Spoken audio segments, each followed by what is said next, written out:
It is a quiet morning at Mount Vernon. The river mist rolls gently over the fields, curling like soft breath along the earth. In the study, beneath high windows washed in silver light, stands a tall figure in deep reflection. His face, etched now by time, is calm, yet somewhere behind his still eyes, distant storms flicker. He does not speak much anymore, not about the war, or the presidency, or the meetings that once decided the fate of nations. Those days feel like another life, but the silence he holds is not empty. It is full of memory, of resolve, of a strange kind of peace that only visits those who have carried too much for too long. This is George Washington, not on horseback, not at the head of an army, not even behind the polished desk of the presidency. This is the man behind the myth.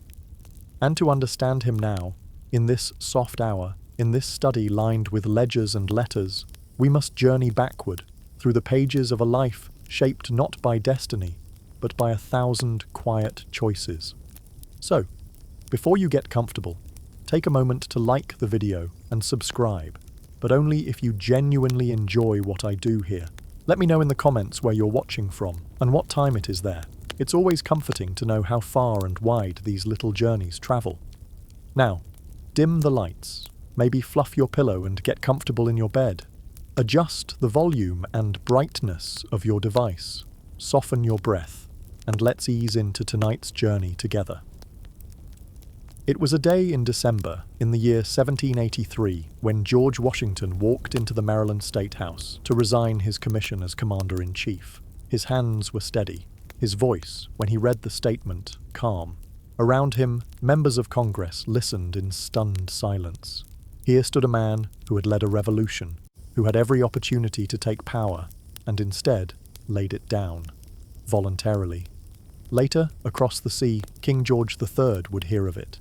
He reportedly shook his head in wonder and said, "If he truly does this, he will be the greatest man in the world."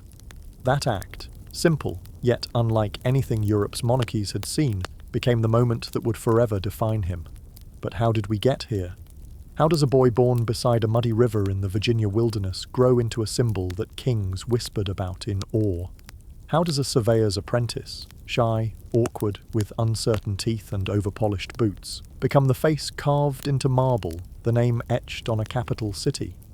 To answer that, we must begin again, not in a palace, but on a patch of wild farmland beside the Potomac, where the boy still runs barefoot before sunrise, where the pages are still blank, and where the world, in all its unshaped wonder, waits patiently for him to begin.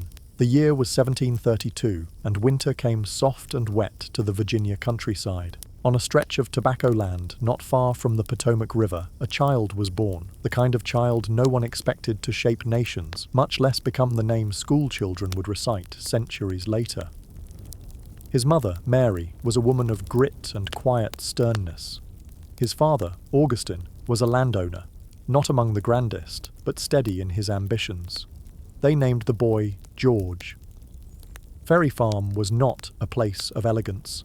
The floors creaked in the wind. Chickens roamed where they pleased. The river ran wide but brown with silt, and on misty mornings it swallowed the edges of the world in a silver hush. Here, George learned how to dig, to plant, to read, to listen. He watched how his father moved through the world with purpose, and how his mother, ever watchful, expected the same of her children. When George was just 11, that world shifted. Augustine Washington died unexpectedly. In one sharp moment, the weight of manhood crept too early onto a young boy's shoulders. He had no fortune of his own, no pathway to formal education abroad like his half-brothers. What he had instead were calloused hands, a deepening voice, and the endless fields of Virginia whispering that he needed to do something. It was during these years that young George began copying out phrases into a notebook. Not school lessons, but something stranger and more revealing. 110 rules of civility and decent behavior, written in careful script, each sentence a promise to himself. "Speak not when others speak," one read. "Labor to keep alive in your breast that little spark of celestial fire called conscience. He wasn't charming, he wasn't a natural speaker, but he was deliberate, and that set him apart. There's a story, told and retold, of a young George chopping down a cherry tree and, when asked about it, replying, "I cannot tell a lie." It's a lovely tale, first printed decades after his death by a biographer eager to shape a perfect legend. Historians are still unsure if it ever happened. Most agree it likely didn't. But the fact that it survived, that people wanted so badly to believe it, tells us something real, something deeper than truth. It tells us the kind of man George Washington was remembered to be. But before honesty became his armor, before revolution wrapped itself around his name, he was still just a boy wandering riverbanks, gazing at the distant ridgelines, and imagining who he might someday be. He was tall early, unusually so. Other boys teased, called him awkward. His limbs were long, his movements a little slow, but with each season he grew into himself like a sapling stretching toward sunlight.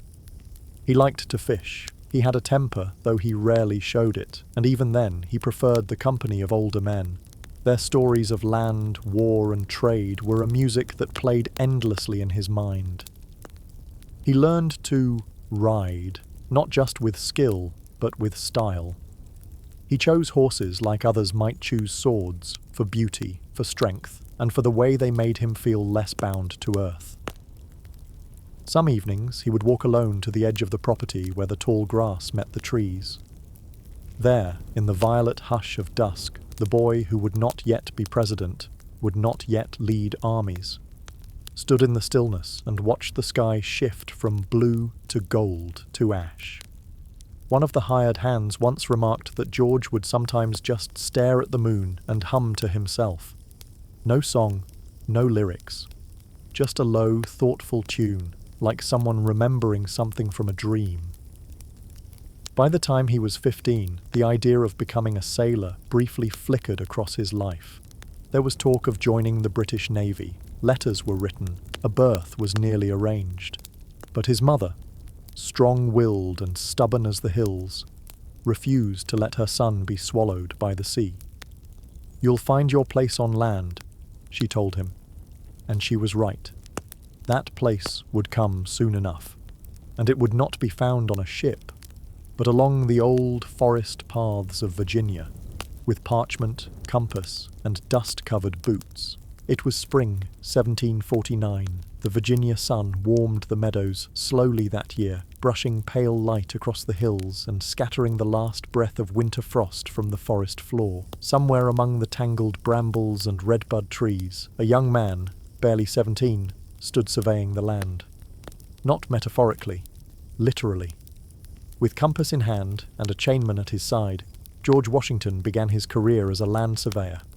His boots were worn, his hands already calloused, and his notebook, always dry even when the rest of him was not, filled daily with maps, markings, and tiny notes in firm, upright script. Most boys his age were dreaming of courtship or finding their place in the plantation economy. George was walking 20 miles a day through uncut wilderness, measuring riverbanks, staking boundaries, and quietly building a library of knowledge in his mind. Rivers, ridges, paths, clearings.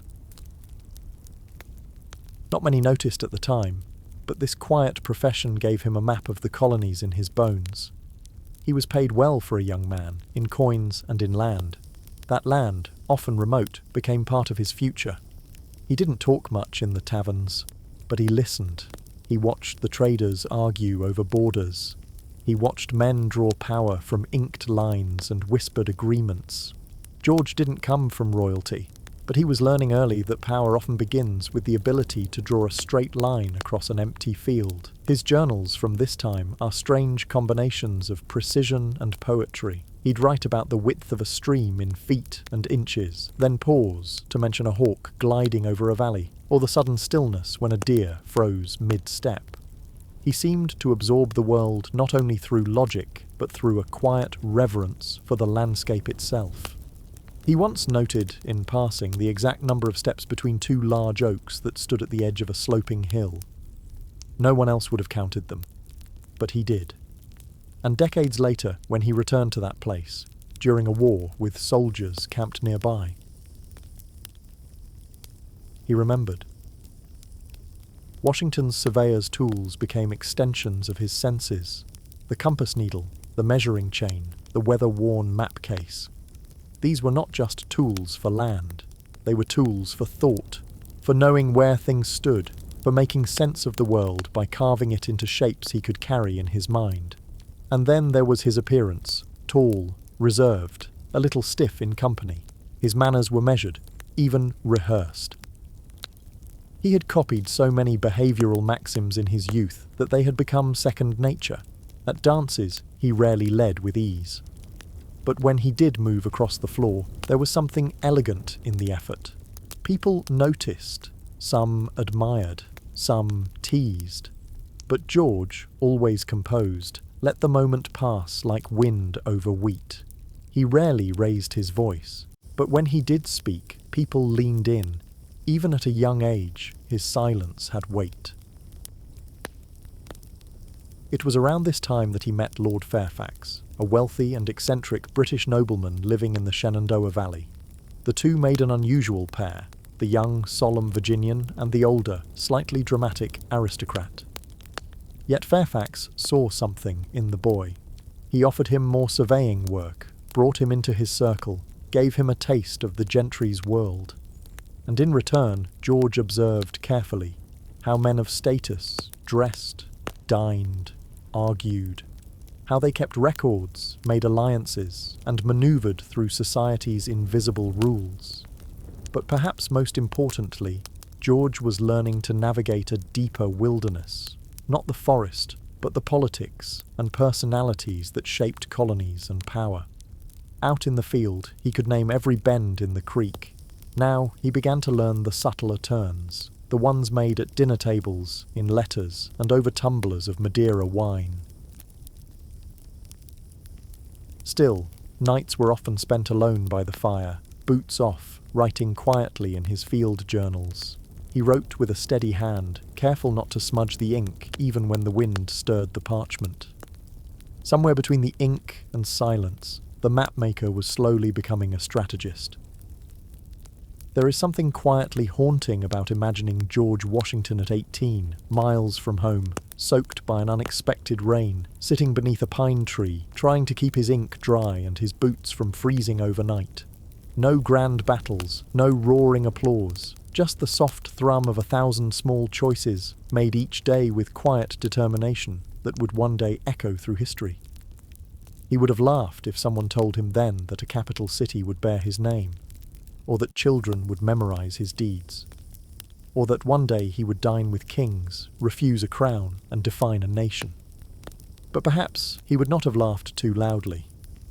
He was already beginning to suspect that he was meant for something more than just marking where fences should go. It was the spring of 1754. The forests of the Ohio Valley were dense, wet, and humming with tension. Rain clung to the trees like breath. The air was filled with the scent of gunpowder, damp leather, and something older, an unease that rustled deeper than wind through leaves. And into this world, barely a man at 22, stepped George Washington.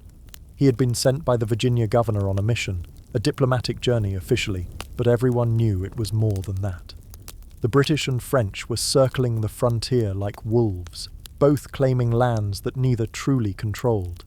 The native nations, who had lived on this soil for generations, were watching from the shadows, listening, weighing their choices. George led a small unit of Virginia militia. He had never commanded before. He had no formal military education. What he had was confidence, a sense of order, and a stiff new uniform that looked too fine for the muddy trail.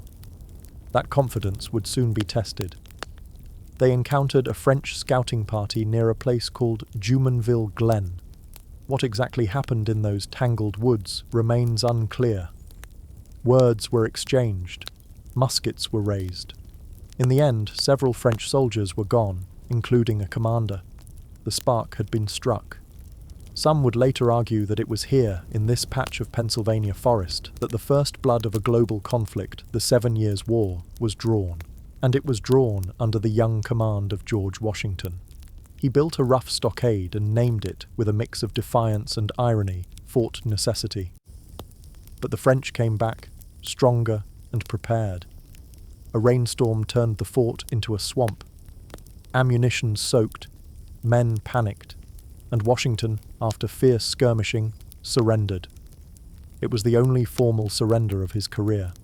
He signed the terms in French, unaware that the document, which he couldn't fully read, stated he had assassinated the French officer.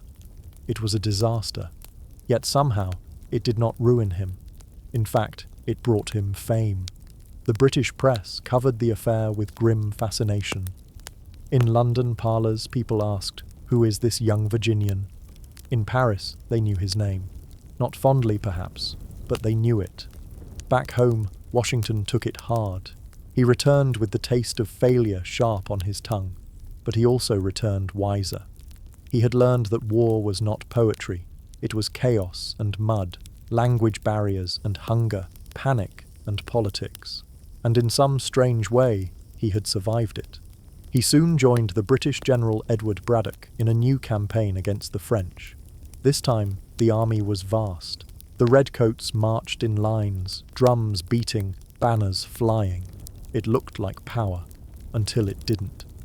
Outside Fort Duquesne, in a tangle of trees and gun smoke, Braddock's army was ambushed. Muskets flashed from behind trees. Officers fell. Confusion reigned. Braddock was wounded and later gone. Horses screamed. Men broke ranks. It was a rout. Through it all, Washington rode, not once, not twice, but over and over he galloped through the fire to rally the retreat.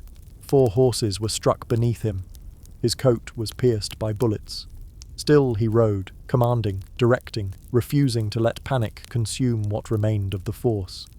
He was not yet a legend, but something in that moment, something in the way he moved through smoke and chaos without flinching, began the transformation. In the quiet days that followed, as the army buried its dead and nursed its wounds, George kept mostly to himself. He wrote letters. He polished his sword. He walked the camp perimeter in silence. And in those long walks, he began to understand that he was being shaped not by victory, but by survival. He would later return to Virginia, honored for his bravery. He resigned his commission, but the soldier in him never really left. The forests had marked him. The smell of sulphur, the weight of command, the understanding that war was not about glory, it was about endurance. He was still so young. His teeth, always troublesome, ached constantly. He wore scarves to hide the swelling. He stood tall, but his boots hurt. His letters were stiff, but his thoughts were not. Inside, something steady was growing.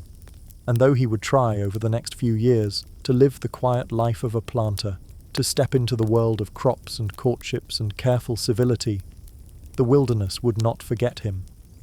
And neither, it seemed, would history. The year was 1759. Snow still dusted the corners of Virginia's red clay roads when George Washington returned home for good, or so he thought. He was 26. The uniform, with its brass buttons and sharp cuffs, was set aside. In its place, the garments of a gentleman farmer, a landowner, a man with his life ahead of him. That same year he married Martha Dandridge Custis. She was widowed, wealthy, and well known across the Tidewater gentry. Their match was both affectionate and practical. He, tall and reserved. She, gracious, confident, and a mother of 2. Together, they became the anchors of Mount Vernon. Their home was not just a house, it was a small world. The estate stretched across thousands of acres. Wheat fields bowed in the wind. Rows of tobacco, corn, flax, apple trees and gooseberry bushes. Barns, workshops and stables hummed with daily rhythm. Nearly every window opened to a view of the Potomac, its waters moving slow and wide, like time itself. Washington threw himself into the life of a planter with the same focus he once gave to maps and military drills. He managed crop rotations with almost obsessive care. He read agricultural books by candlelight, experimented with fertilizers, and even designed a new threshing barn so that horses could tread grain in a circle beneath a raised floor. He was, at heart, a man who wanted things to work, cleanly, efficiently, precisely. He kept ledgers in perfect script, wrote out inventories, adjusted schedules by half hours. His day began before sunrise and ended only after the last lanterns had been checked. He did not waste time, nor did he tolerate it being wasted. Visitors came often, diplomats, writers, neighbours, soldiers from old campaigns. They were greeted with generous meals, well-aged Madeira, and a host who spoke sparingly but listened intently. He was not the most charming man in the room, but he was always the most remembered. And yet, there were shadows too.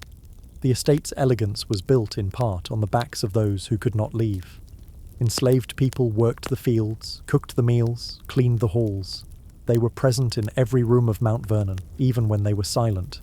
Washington's views on slavery were complex, shifting over time, but never entirely settled. He recorded names, births, and tasks with as much care as he recorded crop yields. He paid for their medical care, even gave them holidays, but they were still bound to the land, and to him. At night, after the guests had gone to bed, George would walk the porch alone.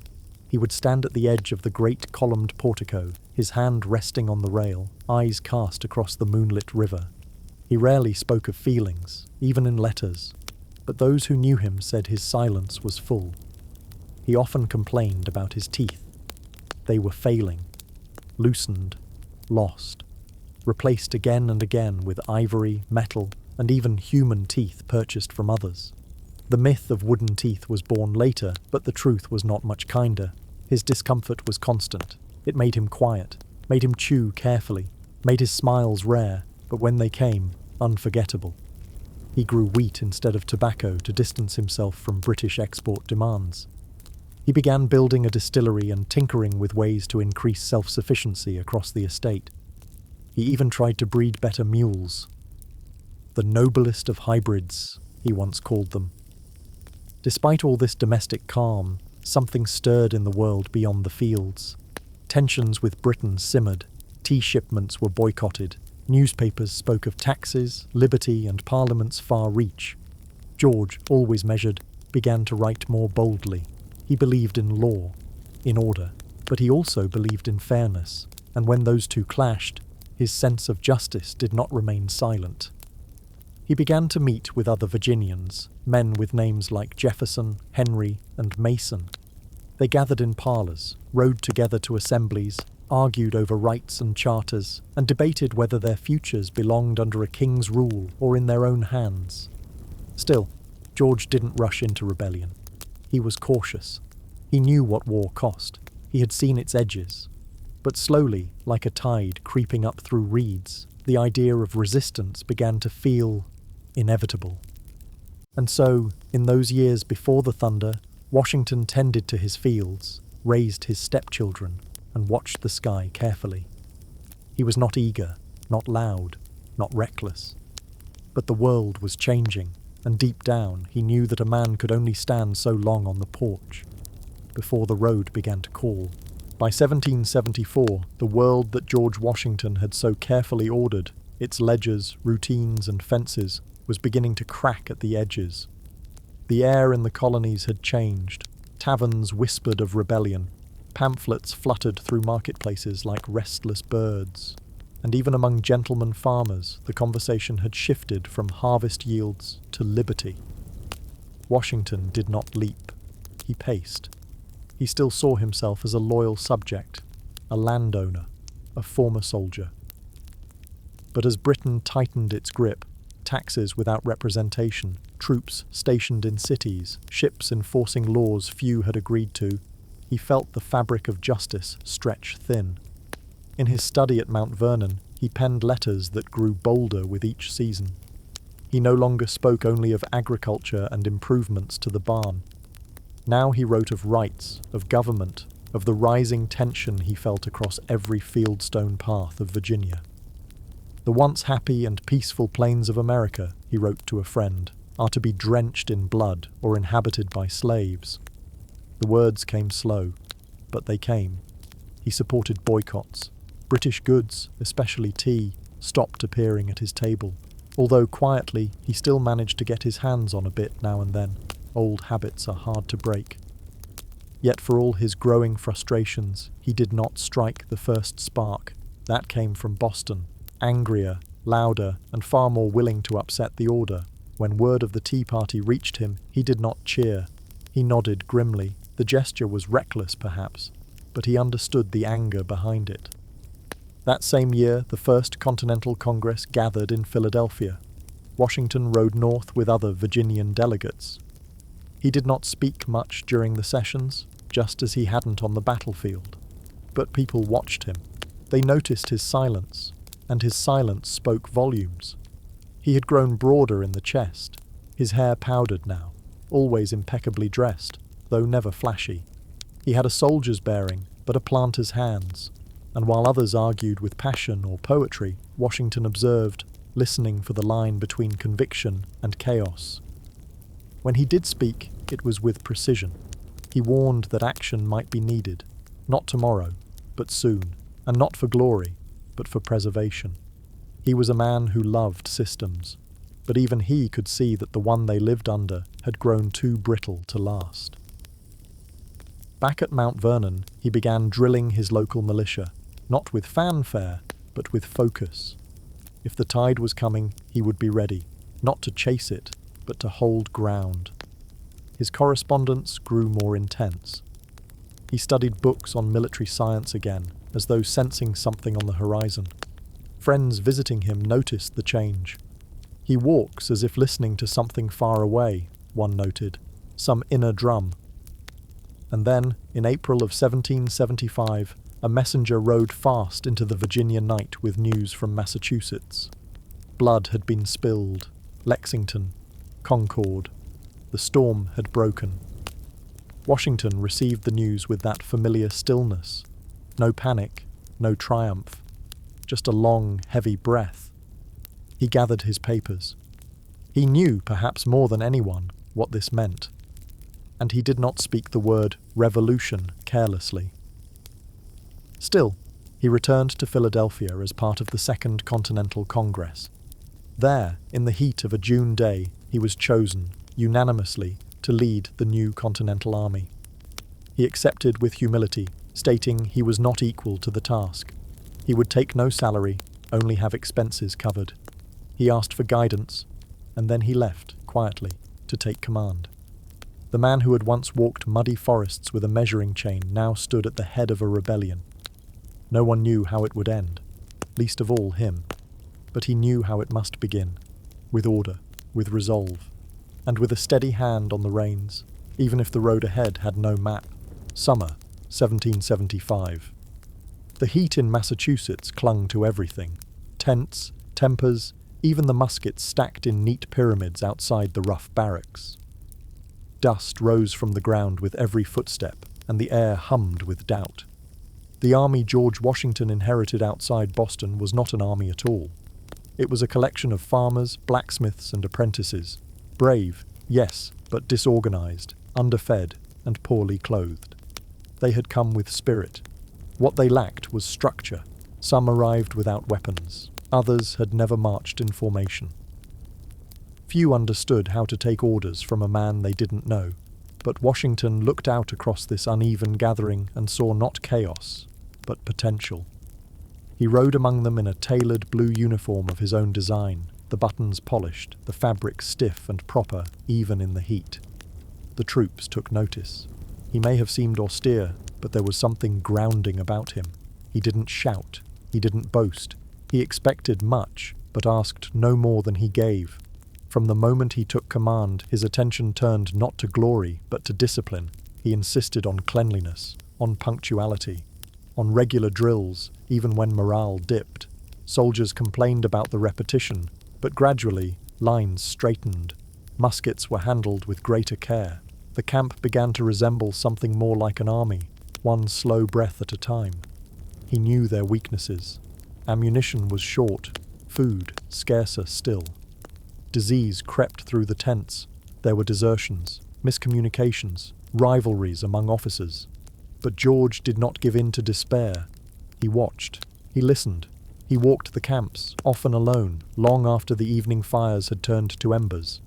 When he found men swearing too loudly, he addressed it in the general orders, not with fire and brimstone, but with a belief that words, like weapons, should be wielded with care. At the same time, he increased their daily whiskey ration. A little warmth, he reasoned, for those who sleep in the cold. He kept his own tent a short distance from the lines, close enough to feel the heartbeat of the army, far enough to let them see him as both leader and symbol. That tent, a canvas structure with wooden poles and oiled fabric, would become almost mythic in years to come. A portable command post where maps were spread, strategies whispered, and the burden of a nation in the making pressed down each night. There was no fixed salary. He paid for many supplies himself. He kept records of every expense, down to the last candle stub. His letters home were brief, rarely sentimental, but between the lines you could read the weight. He worried about his estate, about Martha, about whether the house servants were keeping the books in order, yet his focus remained here, in the thickets of an unfolding rebellion. He knew the risks.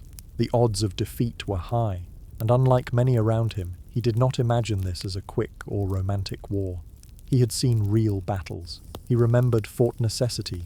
He remembered Braddock's defeat. And so he fought not for conquest, but for survival.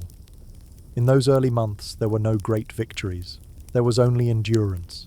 The British, well-fed and well-trained, still held the advantage.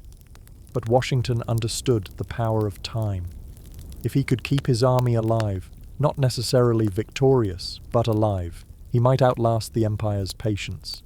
There were moments of hope, too. The siege of Boston tightened. Eventually, with artillery hauled over snow from Fort Ticonderoga, the British withdrew. It was a quiet triumph. No grand battle, no parade, just a city left empty and a wary army stepping in. Throughout the ranks, soldiers began to believe. Maybe not in victory, not yet, but in him.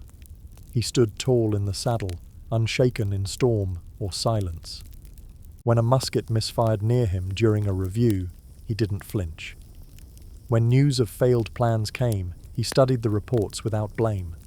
He did not claim to know everything, but he knew how to hold ground. He read treatises on war by candlelight, copied passages from military theorists into his notebooks, asked questions of his officers.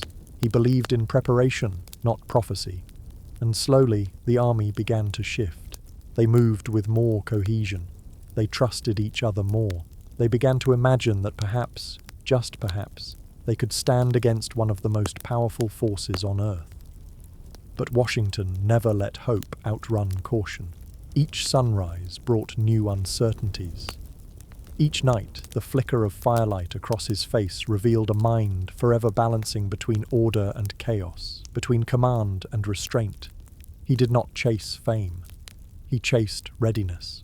And even then, he knew the hardest winters were still ahead. By the winter of 1777, the landscape had hardened.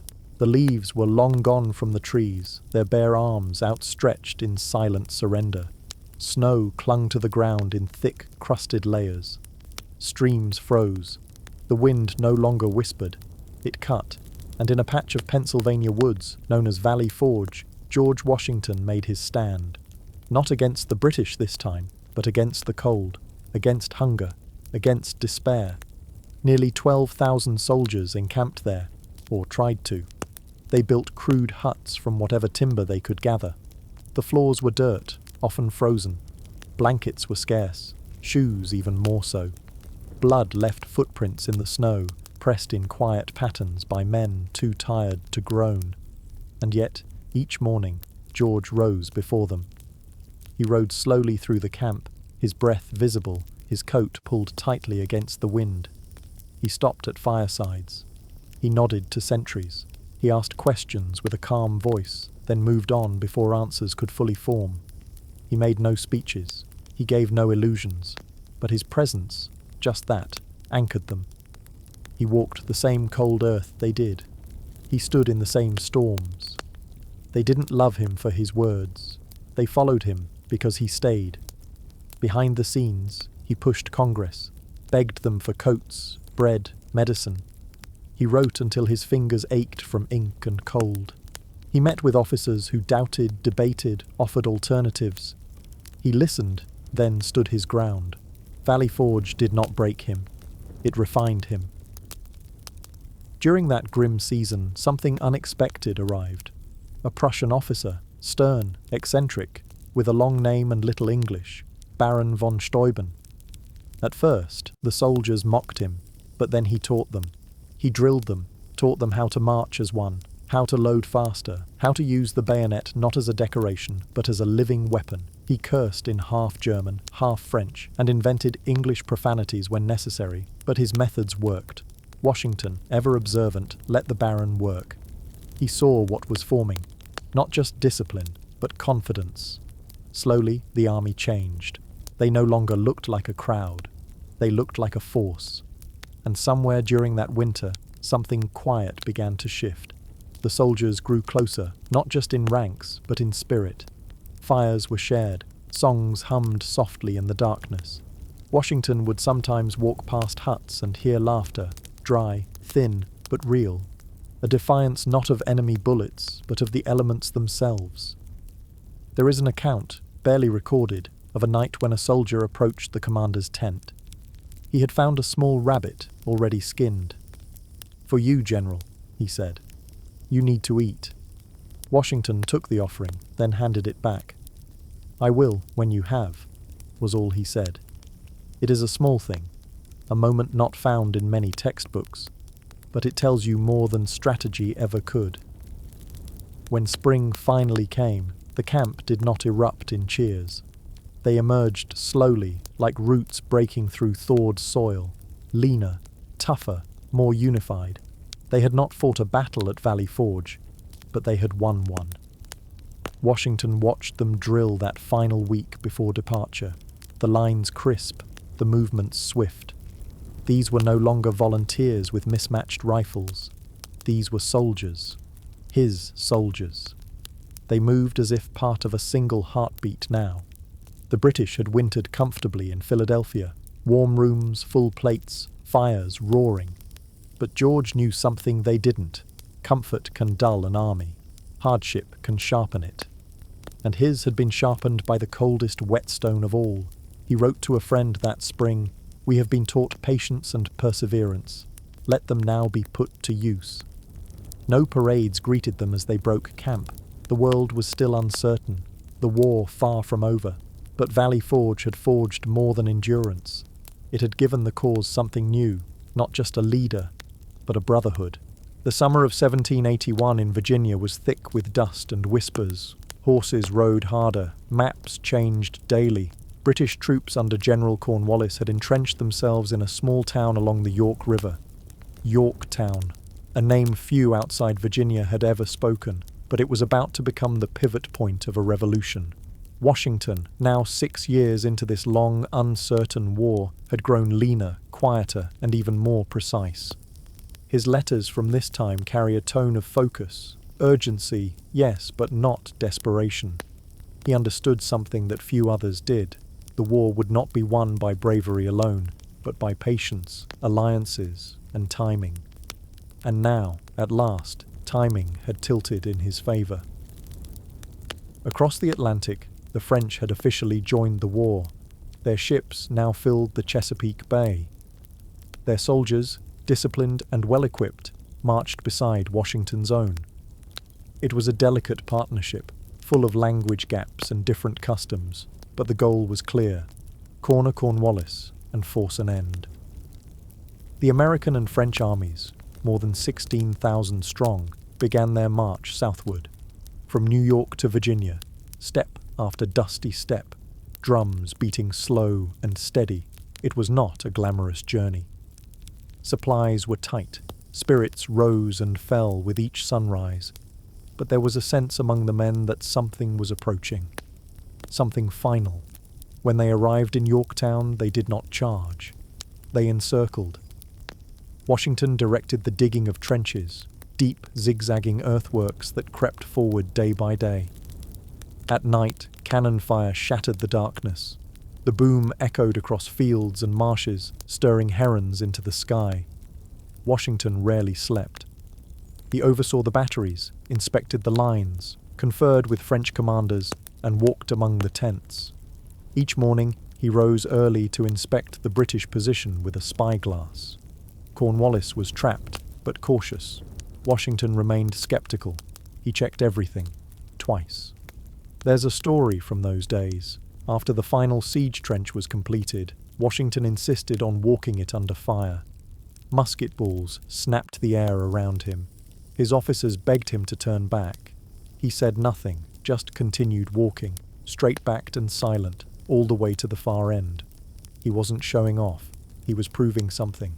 To his men, to the enemy, maybe even to himself. And then, on October 19th, 1781, after days of relentless bombardment, the British sent out the white flag. The terms of surrender were drawn. Cornwallis did not attend the ceremony, claiming illness. Instead, he sent his second-in-command. Washington, never one for ceremony, remained composed. He instructed his own second-in-command to receive the sword. Dignity, always. As the British marched out to lay down their arms, a military band played a melancholy tune called "The World Turned Upside Down." And perhaps it had. The war was not officially over. That would take years. But in that moment, under the autumn sun of a little town no one had expected to matter, the tide had turned. The empire had cracked. The colonies had proven they could bleed, endure, and now, perhaps, become something new. That night, Washington did not celebrate. He returned to his tent, lit a single candle, and wrote letters. He asked about supplies, reinforcements, the care of wounded men. There was no roar of triumph, only the slow exhale of a man who had waited years to breathe. And yet, he still checked the field the next morning. He wanted to see it with his own eyes. The abandoned cannons, the empty trenches, the silence of a battlefield where the storm had passed. He walked slowly, boots pressing into soil that had once shaken with fire. Soldiers watched him from a distance. No speeches were made. He simply looked. And perhaps he thought of Fort Necessity, that place where he had once surrendered, where he had first tasted the sting of defeat. Now he stood in the echo of a different ending. He did not gloat. He did not command a statue. He merely stood there, quiet and still, as if trying to feel the shape of peace, before it vanished again. The war had tilted. The fighting slowed. Treaties were being inked in Europe, and whispers of peace travelled faster than messengers. By 1783, the world was changing again. The dream that had once seemed like rebellion now had the shape of a nation. Fragile, young, but real. And George Washington, the man who had led this improbable army through nearly a decade of hardship, now held in his hands something far rarer than victory: power. He could have taken it. He had the admiration of his men, the respect of the people, and the fear of those who still remembered what had happened to monarchs who let their grip slip. There were those who urged him, gently and some not so gently, to step into that void, to rule, not with a crown perhaps, but with authority unquestioned. Washington said no. Instead, he rode to Annapolis that December, the air crisp and the skies a clear winter blue. The Maryland State House, simple and dignified, held a modest chamber filled with members of Congress. There was no pageantry, no chorus, no fanfare. Just a room of men who suddenly realized history was walking among them in real time. George rose, unrolled a short letter, and read it slowly. "I resign with satisfaction the appointment I accepted with diffidence," he began. His voice was steady, his words carefully chosen. He thanked them. He bowed. And with that, he handed back the very command he had carried through fire and frost.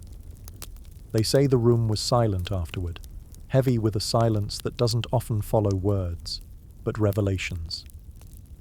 One man later wrote that he had to remind himself to breathe. Across the ocean, in candle-lit drawing rooms of London, the news drifted like mist.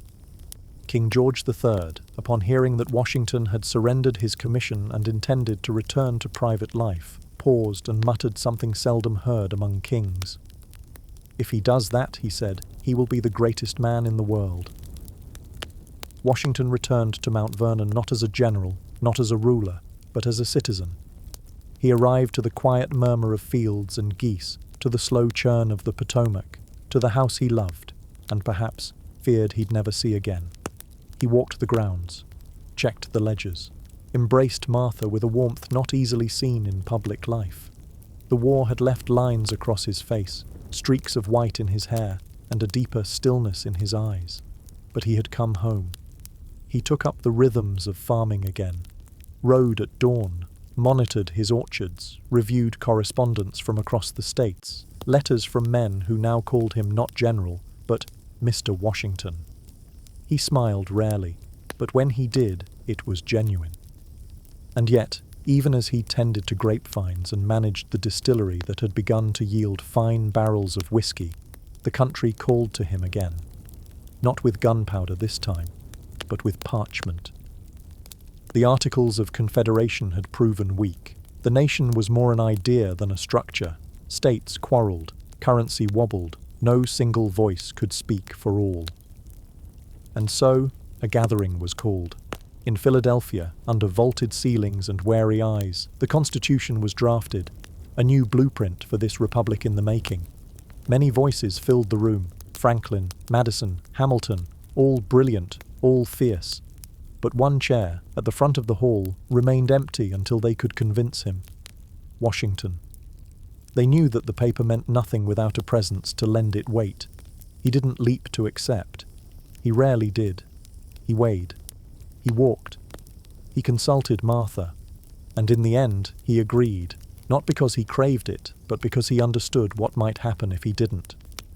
The world had seen too many revolutions eaten by their own fires. What came next? The peace, the structure, the patience. That was harder. He had not fought for glory. He had fought for balance. And now, his duty had shifted from the battlefield to the quiet, careful drawing of a republic's first breath. When the votes were counted in the spring of 1789, there was no contest. Every elector, without exception, had chosen George Washington, not for war, but for something even more uncertain: governance. The news reached Mount Vernon on a bright April morning. He stood on the porch, letter in hand, eyes tracing the words with careful dread. The presidency, a word new to the tongue, still strange and unformed, had been offered to him not just as duty, but as expectation. He did not celebrate. He paced. The journey to New York, the first capital of the new United States, was long and ceremonial. Crowds lined the roads. Farmers, merchants, children with tricorn hats, all came to see the man who had somehow become an idea. At every stop there were cheers, speeches, awkward parades with borrowed trumpets. Some towns sent cakes shaped like eagles, others simply waved. He thanked them all, bowed slightly, and moved on. But inside, he worried. There were no guides, no traditions, no blueprints for what a president should be. Only the fear that if he misstepped, the fragile threads holding the nation together would unravel. And so, he approached the presidency like he did most things, with quiet preparation. On April 30th, 1789, under a soft sky in New York City, Washington stood on the balcony of Federal Hall. Below him, thousands watched in complete silence. He placed his hand on a Bible and took the oath, words so new they felt borrowed from another life. "I do solemnly swear." When he finished, the crowd erupted, not with chaos, but with a steady wave of sound that rolled through the city streets and echoed across the harbour. He bowed. Then he turned, walked inside, and got to work. He surrounded himself with minds sharp and different: Thomas Jefferson, Alexander Hamilton, Henry Knox. Men who didn't always agree, but who understood the stakes. Together they began building the scaffolding of a new government. There was no Capitol building yet, no Oval Office. The executive mansion had yet to be built. Washington operated from a rented townhouse and worked by candlelight. He believed deeply in decorum. He hosted formal dinners twice a week, not as entertainment, but as ritual, rules of dress, of seating, of address. He believed the office had to inspire respect, not familiarity. Some found it too stiff. But George had seen what came when order dissolved into faction. He established the presidential cabinet, an innovation not written in the Constitution, but born from practicality. He read every letter that arrived. He signed bills with slow, careful strokes. He understood that every action he took now would echo forward, setting precedent for centuries to come. He refused to be called Your Majesty. Simply, Mr. President would do. He travelled by carriage to every state that would receive him. He shook hands with blacksmiths, nodded to sailors, and listened to farmers talk of taxes and roads and grain prices. He asked more questions than he answered, and still he remained deeply private. Even those closest to him found him unreadable at times. His face, often described as solemn, rarely betrayed the calculations behind his silence. But in the evenings, after the papers were signed and the last guest had gone, he would sit by the window with a single glass of wine. He watched the lights of the city flicker like stars fallen to earth. And he would reflect, not just on the work of a day, but on the weight of a nation slowly lifting itself onto its feet. During his presidency, he dealt with rebellions and debts, foreign pressures and fierce arguments between his cabinet members. He did not always find the perfect answer, but he always returned to balance, not swayed by passion or fear, but by patience. He wrote in one letter, "I walk on untrodden ground," and indeed every step he took left a footprint where none had been before. There's a small story from those early days. Once, as he rode through Philadelphia, a child asked her mother, "Is that the King of America?" "No," the mother replied, "that is the Father." And perhaps that's how the people saw him. Not flawless, not divine, but steady, measured. A man who did not ask to lead, but did, because no one else could have built the silence into structure quite like him. By his second term, the applause had quieted. George Washington stood taller than most, still precise in dress and posture, but the lines around his eyes had deepened, and his hair, once a proud crown of dark chestnut, now shimmered powdered white, even without the flowery dust. The weight of office had not spared him. The country he helped birth was no longer just hopeful, it was loud. Newspapers erupted with arguments. Political clubs held candlelit debates late into the night. Factions formed. Two distinct camps, one drawn to Jefferson's agrarian vision, the other to Hamilton's strong central government, now battled not with muskets, but with pamphlets and ink. And Washington? He stood in the middle, not untouched, but unmoved. He had no party. He never wanted one, but soon found himself accused of favouring one side or another. Friends grew distant. Cabinet meetings became colder. And yet, each morning he still rose, reviewed the day's letters, and signed his name where it was needed. Slow and deliberate. Then came the Whiskey Rebellion. Farmers in western Pennsylvania had long used surplus grain to distill whiskey, not luxury, but livelihood. A federal tax on it struck a nerve. Protests turned into mobs. Tax collectors fled. Violence sparked. Washington had once fought to remove the hand of an unjust king. Now he wore the garments of federal authority, staring down rebellion in his own republic. But rather than respond with fury, he chose structure. He summoned a force of over 12,000 men, larger than most had expected. And then, astonishingly, he rode with them. The president, in uniform, once again on horseback, through the golden fields of autumn, leading soldiers not into battle, but into presence. The show of strength worked. The rebellion dissolved before a shot was fired. The farmers surrendered, and those arrested were later pardoned. No war, no execution. Just a lesson. Law, in this new land, would be firm, but not cruel. And Washington returned home, quietly, without banners. The moment had passed. Behind the scenes, he was growing weary. The presidency, once a blank page, had become a ledger of compromise. Treaties with foreign powers, friction between France and Britain, endless quarrels in Congress. He attended to them all, but something in his letters began to shift.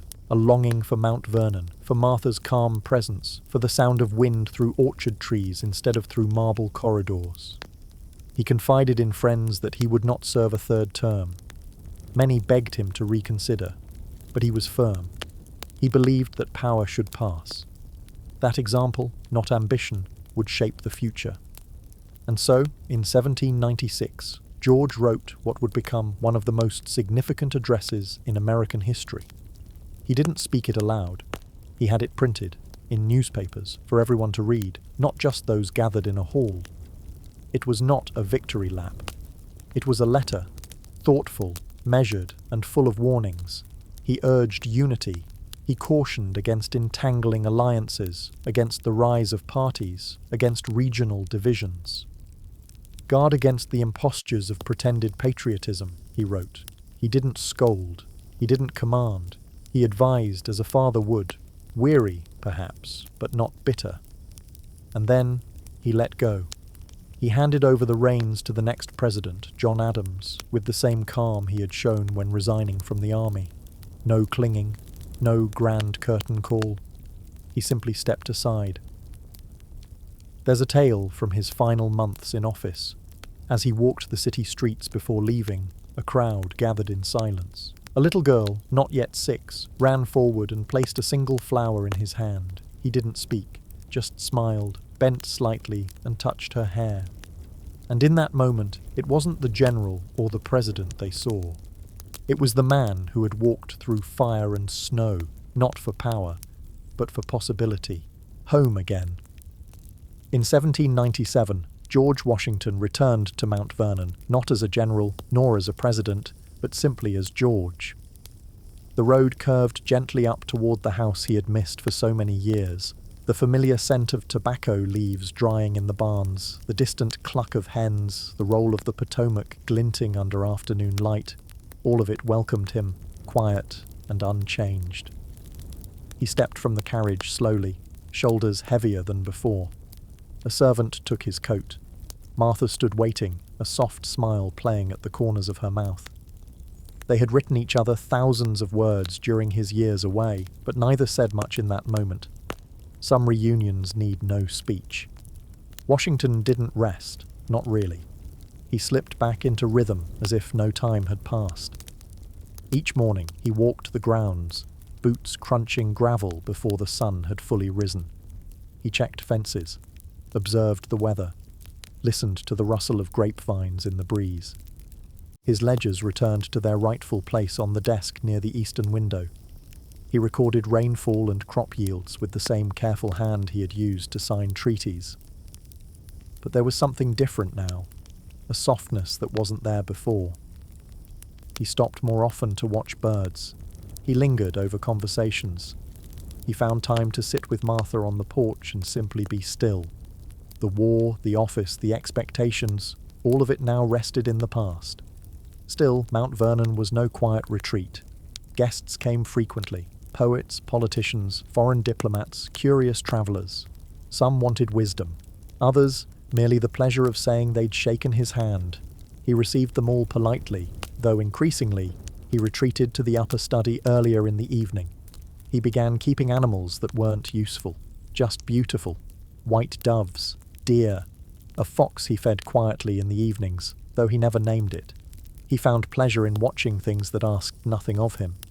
And yet, even in his retreat, the world would not quite leave him alone. Letters came by the dozens, questions about governance, opinion, advice. He answered most, but slowly. One visitor later recalled watching him reread a single letter 3 times before writing even the first word of his reply. He chose words like a mason choosing stones, not for flair, but for permanence. There's a story, perhaps exaggerated, perhaps not, that he once saw a boy stealing apples from his orchard. Instead of anger, he invited the boy in, offered him lunch, and sent him home with a small bag of fruit. Better to feed a hunger than punish a hunger, he reportedly said. His legacy had already begun to harden into marble, but George remained quietly human. He never fully escaped the weight of his choices. The estate still operated through enslaved labour. He documented everything: births, trades, work logs. And over time, something inside him shifted. He began to speak more openly in private about his discomfort with the institution, His views had evolved slowly, as most things did with him, not in great declarations, but in careful thought, in small changes of heart that gathered over time like snow. In his will, he would do what few others of his status dared. He arranged for the gradual emancipation of those he owned directly. It was not enough, many would say. But it was a beginning, a gesture toward a better truth, imperfect but real. He also found comfort in the company of books. His personal library was vast and curious. Volumes on architecture, farming, classical history, military tactics, and the occasional book of verse. He read slowly, always with a quill nearby, sometimes underlining a phrase that resonated, sometimes adding a brief note in the margins. "Interesting," he once wrote beside a line on justice, the ink faint but still visible today. He was a creature of routine. He shaved carefully, kept his boots polished, reviewed estate accounts weekly, but he also allowed more quiet to enter his days, more time spent walking alone through the poplar groves, more evenings without candlelight, just the stars and the distant sound of river frogs echoing through the dark. One afternoon, he found a broken sundial near the garden. Instead of discarding it, he asked for it to be repaired and placed where the sun would strike it just right. "It measures time without ambition," he said, almost to himself.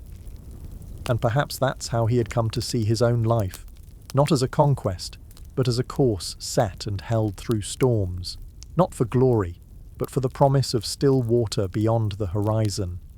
He never wrote a memoir, never carved his story into stone, but in the lines of his garden, in the careful folds of his letters, in the long walks past fields that once fed soldiers and now fed children, his story lived on, not in thunder, but in rhythm, measured and lasting.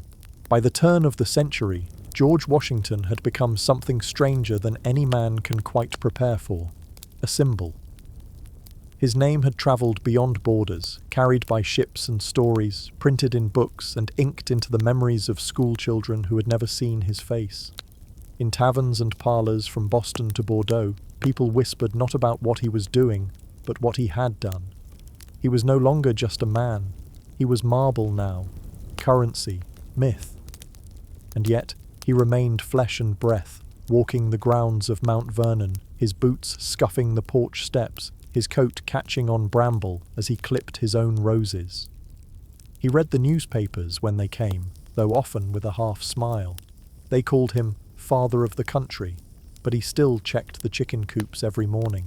Visitors would ask him what it felt like to be immortalized, to have towns, counties, streets, and babies named after him. He never quite answered, only nodded or offered a vague remark about how strange the world could be. He sat for painters often, too often, he thought. Some captured his likeness with flattering ease. Others fussed over his expression, unsure how to make solemnity look inspiring. One artist had him stand for so long in military regalia that Washington, never particularly fond of posing, mumbled something under his breath about needing to surrender once more, but to the brush this time. But the images were important. They weren't just art. They were memory, and memory, in the young nation, was delicate. In one portrait, he's shown standing tall, hand outstretched, a sword at his side and calm wisdom in his eyes. The real sword had dulled from age, and the wisdom? That had been sharpened, not by triumph, but by hesitation. Children would trace the lines of his profile on coins one day, unaware of how often that same face had leaned over a plough or bent beside a sick horse. They would memorize quotes that had never left his lips, admire statues that bore little resemblance to the weary, careful man he had been. Even among those who loved him, there was debate. Was he too reserved, too cautious, too loyal to order, too late in questioning the world that had benefited him? Historians argued. Politicians quoted him to prove opposing points. Poets immortalized him in stanzas that made his life sound like scripture. But the truth, as it often is, was more textured. He was a man of contradiction, progressive in some thoughts, deeply traditional in others. Fierce in private conviction, yet outwardly composed to the point of mystery. He cherished honor and decorum, yet broke expectations when the moment called for it. He did not seek power, but held it so well that people struggled to imagine anyone else in his place. And through it all, he remained. Still. Still in his presence. Still in his judgment.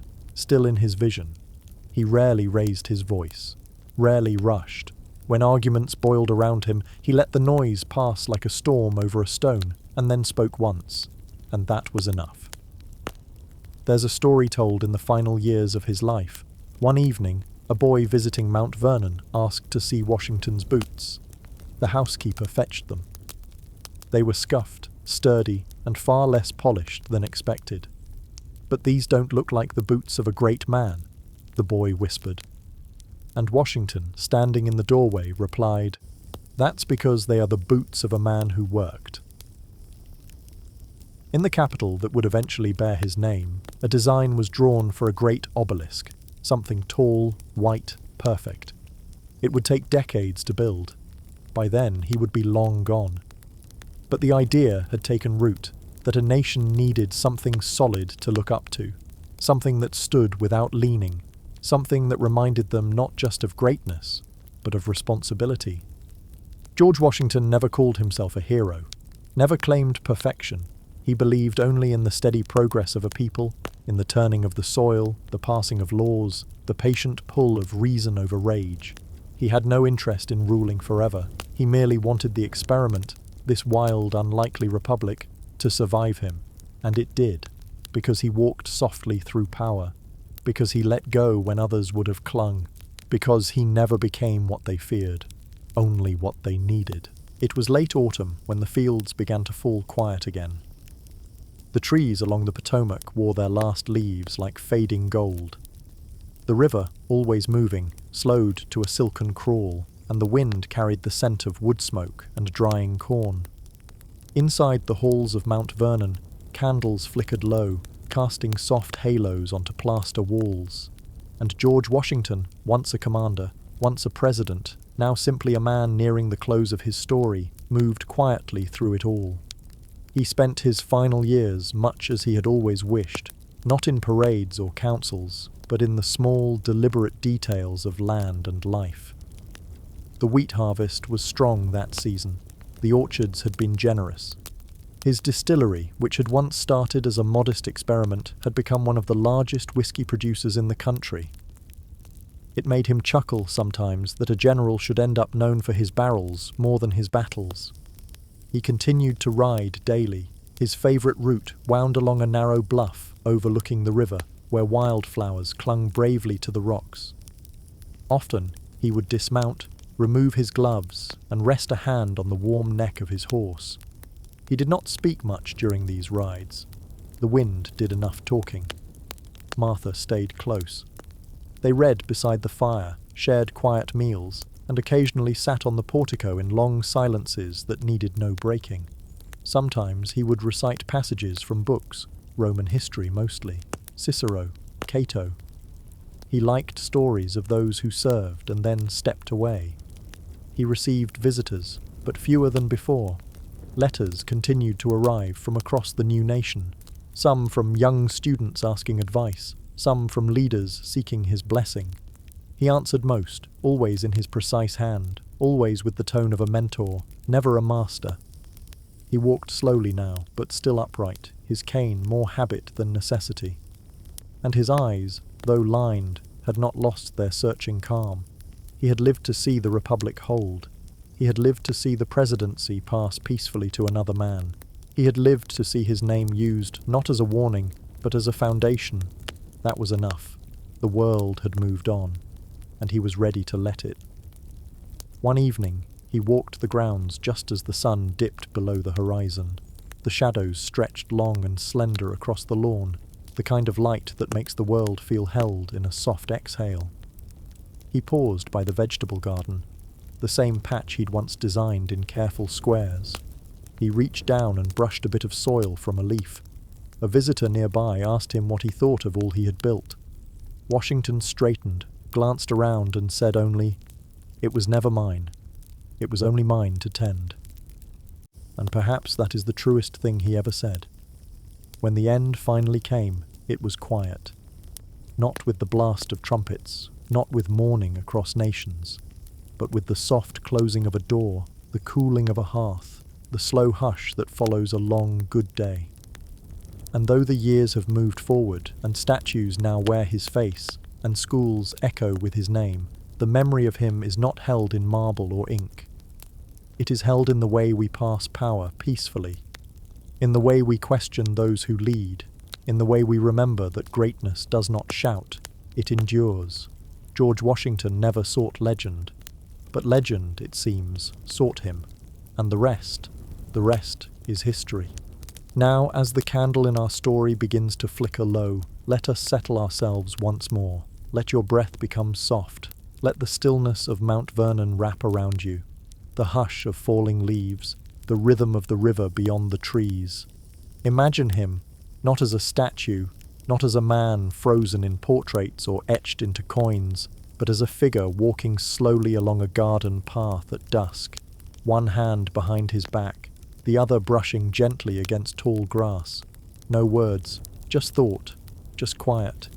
He is home. The noise of war, the duties of office, the weight of a nation, all behind him now.